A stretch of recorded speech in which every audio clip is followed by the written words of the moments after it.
হে শিশু সামনে এসো, তোমার জন্য এই গিফট নিয়ে আসলাম, ঈদ মোবারক। এই পরিস্থিতি আজ নেই।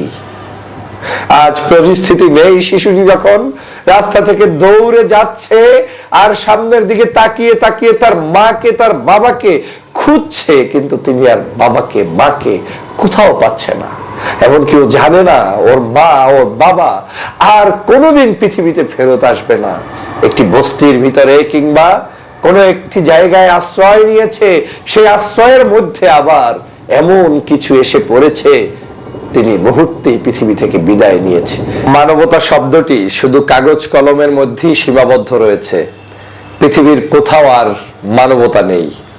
বিভৎস চিত্র দেখে প্রতিদিন কন্যা সন্তান, শিশু সন্তান, মা বাবাকে বড় হতে হচ্ছে, কাউকে দুনিয়া থেকে অনাকাঙ্ক্ষিতভাবে বিদায় নিতে হচ্ছে, এবং বিদায়ের আগ মুহূর্ত তিনি জানেন না এই পৃথিবীতে তিনি কেন এসেছিলেন, কেনই বা তিনি পৃথিবী ছেড়ে চলে যাচ্ছেন, কেনই তিনি হঠাৎ করে ঘুমন্ত অবস্থায় বাসার ভিতর থেকে দেখছেন তিনি এখন আকাশে উঠছেন, কিন্তু তার শ্বাস প্রশ্বাস সেই জায়গাগুলোটা চলে গিয়েছে আসমানে, এবং তার দেহটি পড়ে রয়েছে জমিনের মধ্যে খণ্ড খণ্ড চিত্র হয়ে। তিনি জানেন না তার কি অপরাধ, তার কি ভুল। তিনি জানেন না তার পিতামাতা কে, তার পরিবার কে, তার আত্মীয় কে। তিনি জানেন না এই পৃথিবীর মানুষগুলো কেনই এরকম করছে। তিনি এতটুকু বোঝেন না যে তার জন্য কোন দেশ পরাশক্তি, কোন দেশ ক্ষুদ্র শক্তি। তিনি এতটুকুই জানেন না যে স্বাধীনতা কাকে বলে, স্বাধীনতা কাকে বলে না। পৃথিবী এমন একটি বিভৎস চিত্র এখন ধারণ করছে যা ভাষায় প্রকাশ করার মতো কোনো শক্তি আমাদের নেই। হাউমাউ করে কাঁদছে, শিশুরা কাঁদছে, কান্নার আওয়াজে আকাশ বাতাস ভারী হয়ে যাচ্ছে, কিন্তু আমাদের হৃদয়ের ভিতরে কম্পন সৃষ্টি হচ্ছে না। হচ্ছে না তো, কোথাও হচ্ছে না। আপনি এমন একটি রাষ্ট্র দেখাতে পারবেন যেখানে কোনো মানবতা বলতে কিচ্ছু আছে? একটু মানবতার চিনাপুটা পর্যন্ত কোথাও থেকে আপনি কি দেখাতে পারবেন? মানবতাহীন অসভ্য সমাজ প্রতিষ্ঠা হচ্ছে প্রতিটা মুহূর্ত, প্রতিটা দিন, প্রতিটা ঘন্টা, প্রতিটা সেকেন্ড। আমাদের এই জবাব দেওয়ার মতো কোনো জায়গা নেই। আকাশ বাতাস সব কিছু মেঘাচ্ছন্ন হয়ে যাচ্ছে আমাদের পাপিষ্ট কর্মকাণ্ডের কারণে। শিশুরা আওয়াজ তুলতে পারছে না, কণ্ঠরোধ হয়ে যাচ্ছে, কণ্ঠ ভারী হয়ে যাচ্ছে, কথা বলতে পারছে না, বিবেকহীন ভাবে তাকিয়ে আছে, ফ্যাল ফ্যাল করে তাকিয়ে আছে। কোথায় তার মা, কোথায় তার বাবা, কোথায় তার পরিবার? 2 ঘন্টা আগেও যেই পরিবারের সাথে একত্রে এক রুমে এক বেডে কাটিয়েছে, 2 ঘন্টা পরে কিংবা কিছুক্ষণ পরে কিংবা চোখের পলকের সামনেই দেখছে তার বাবা মা নিথর দেহ হয়ে পড়ে আছে। যে বাসা বাড়ি অট্টালিকা তার ছিল, তার পূর্বপুরুষের ছিল, যে স্কুল, যে মাদ্রাসা, যে মসজিদ ছিল, কিছুই চোখের সামনে এখন নেই। কেন নেই এই প্রশ্ন করার মতো সুযোগ নেই। যে খাবার ছিল সেই খাবারটা তার চোখের সামনে এখন আর নেই।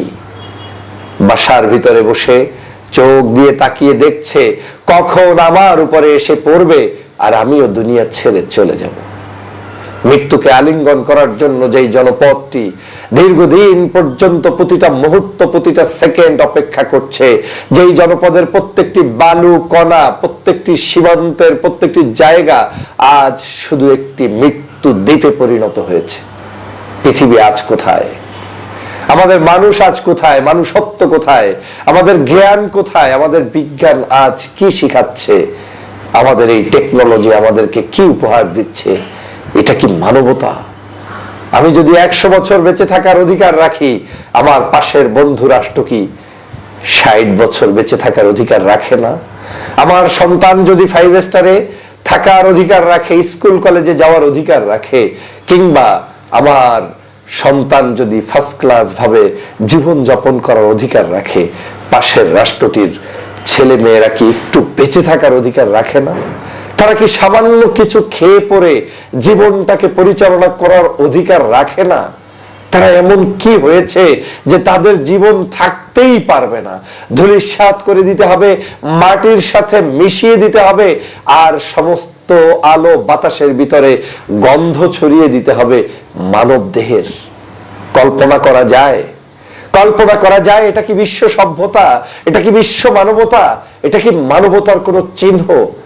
যেখানে কোনো মানুষের মানুষত্ব নেই, যেখানে কোনো মানুষের বিবেক নেই, যেখানে কোনো মানুষের নিজের কোনো নিজস্ব শক্তি চিন্তার কার্যক্রম নেই, আমরা কোন বিভৎস দেশে বসবাস করছি?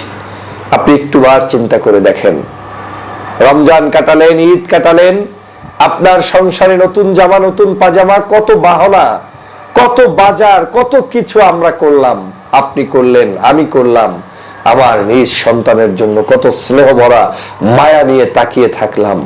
কিন্তু আরেকটি জনপদের শিশুরা ঈদের দিন একটু ফেরনি খেতে পারছে না, ঈদের দিন একটু মায়ের দিকে তাকাতে পারছে না, ঈদের দিন একটু মায়ের স্নেহ নিতে পারছে না, একটু মায়ের কাছে গিয়ে ক্রন্দন করতে পারছে না, মা মা বলে ডাকতে পারছে না। শিশু সন্তানটি একটু স্কুলে যেতে পারছে না, ওই শিশু সন্তানের কোন আপন চাচা, দাদা, মামা, খালু কেউ নেই ডেকে এসে বলবে, হে শিশু সামনে এসো, তোমার জন্য এই গিফট নিয়ে আসলাম, ঈদ মোবারক। এই পরিস্থিতি আজ নেই। আজ পরিস্থিতি নেই। শিশুটি যখন রাস্তা থেকে দৌড়ে যাচ্ছে আর সামনের দিকে তাকিয়ে তাকিয়ে তার মাকে, তার বাবাকে খুঁজছে, কিন্তু তিনি আর বাবাকে, মাকে কোথাও পাচ্ছে না।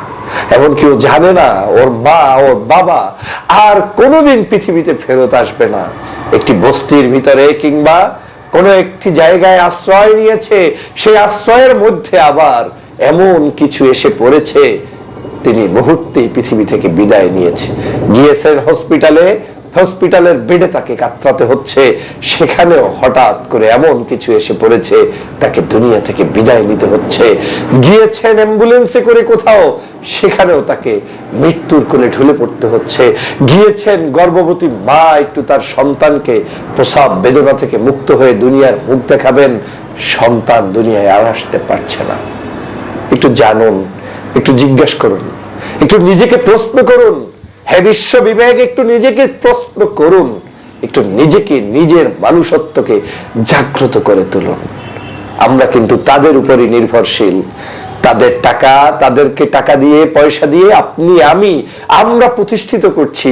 তাদের পণ্যগুলো আমার প্রতিদিনের পণ্যে, তাদের সকল কিছু উন্নত প্রোডাক্টগুলো আমার বাসার বাথরুম, আমার বাসার ড্রয়িং রুম, আমার বাসার পরিবারের প্রত্যেকটি জায়গায় ব্যবহার করছি।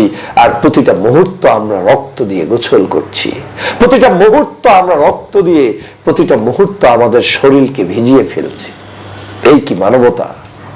আমরা তাহলে নিজেকে প্রশ্ন করুন, কোথায় আপনি যাবেন? আজ আমার এই শিশু সন্তানগুলোর দিকে, আজ আমার এই শিশু সন্তানগুলোর দিকে তাকিয়ে আমার এই বর্তমান সময়ে বলতে হচ্ছে, আমরা আসলে আমাদের এই সেই বিবেককে কাজে লাগানোর মতো পরিস্থিতি আর মনে হয় আমাদের কাছে নেই। আমরা মনে হয় কোনো একটি চরম বিধ্বংসী যুদ্ধের অপেক্ষায় অপেক্ষমান। আমরা নিজেরাই হয়তো চাই না এই পৃথিবীটা বেঁচে থাকুক, আমরা নিজেরাই হয়তো চাই না শান্ত শিষ্টভাবে এই পৃথিবীর মানুষগুলো একটু আলো বাতাসে বেড়ে উঠুক। কি চাচ্ছি আমরা? কি চাই আমরা? কি করছি আমরা? আমরা নিজেরাই আমাদের এত সম্পদের প্রয়োজন, আমাদের এত জমির প্রয়োজন, আমাদের এত কিছুর প্রয়োজন যে আমরা একজন মানুষকে বাঁচতে দিব না। নিজেকে প্রশ্ন করুন, আমার কত প্রয়োজন? আমি যেই জমিটার উপরে এসে নিজে বসবাস করে এখন ক্ষমতা দেখাচ্ছি, সেই জমিন আমার না। যাদের জমিন, যাদের বসত ভিটা, তাদেরকে বলছি তোরা এখান থেকে চলে যা, তোরা থাকতে পারবি না। কি বিবেক আমাদের, কি সভ্যতা আমাদের, কি বর্বর আমরা! একটু চিন্তা করে দেখেছেন? প্রিয় ভাইরা, বিবেককে জাগ্রত করার সময় এসেছে। আমরা পারিনি। আমাদের আবেগ, আমাদের অনুভূতি দিয়ে মহান রবের দরবারে দোয়া করা ছাড়া আমাদের হাতে কিছু নেই।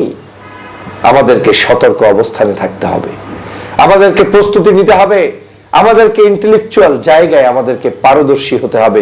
বিশ্বের সকল মানুষই আমাদের কাছে সম্পদ, মানবতার মুক্তির সনদ আমরা দিতে এসেছি। অতএব মানবতার জন্যই আমাদেরকে লড়ে যেতে হবে। মানবতা বিবর্জিত কোনো কাজ আমরা করতে পারি না।